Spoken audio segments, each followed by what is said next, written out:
What does it take to forgive the father who chose a stranger over his own daughter? At 17, I thought I knew my dad, his quiet smiles, the way he'd hum old rock songs while fixing cars in the garage.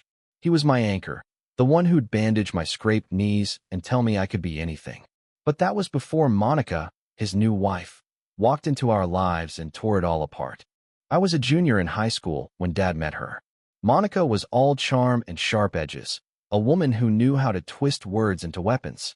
She'd smile at me, but her eyes were cold, calculating.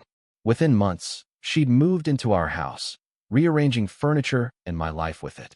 My room became the guest room, my things shoved into boxes.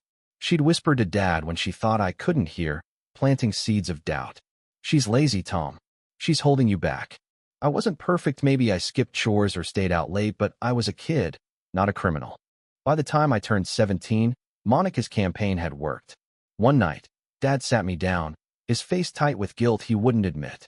"You need to go, Ellie," he said, voice low. "Monica thinks it's best, and I agree.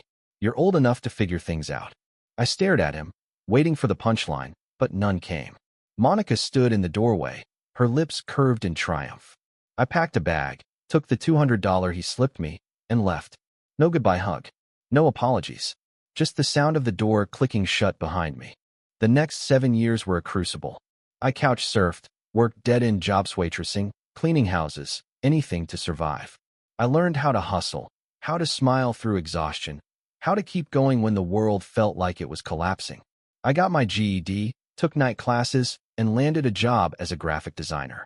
It wasn't glamorous, but it was mine, built from scratch.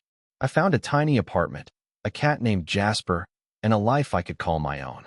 I didn't need Dad. I didn't need anyone. Then, last month, my phone rang. His number hadn't changed, but his voice had shaky, broken. "Ellie, I need you," he said. Monica had left him. The house was in foreclosure. He'd lost his job.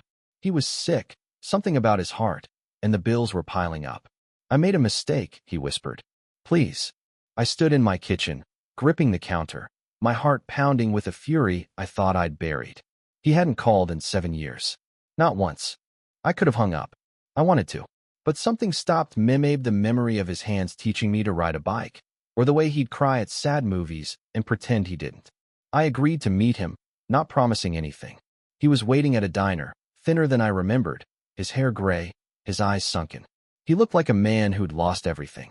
"I'm sorry," he said, over and over, tears spilling. He told me Monica had drained their savings, manipulated him, turned him against me. He didn't ask for forgiveness outright, but it was there, in every trembling word. I listened, my chest tight. Part of me wanted to scream, where was he when I was sleeping on strangers' couches? Where was he when I cried myself to sleep, wondering why I wasn't enough? But another part saw the truth. He was human, flawed, and drowning in regret. I didn't know him anything, but I couldn't walk away either. Not completely. I paid off one of his medical bills. Not all of them, just one, enough to give him breathing room. I didn't do it for him, not really. I did it for the girl I used to be, the one who believed in second chances. I told him we could talk, maybe rebuild something, but it would take time. I wasn't ready to call him Dad again. Not yet. Walking away from that diner, I felt lighter, not because I'd fixed his life, but because I'd chosen mine. Forgiveness isn't a gift you give someone else, it's a weight you let go.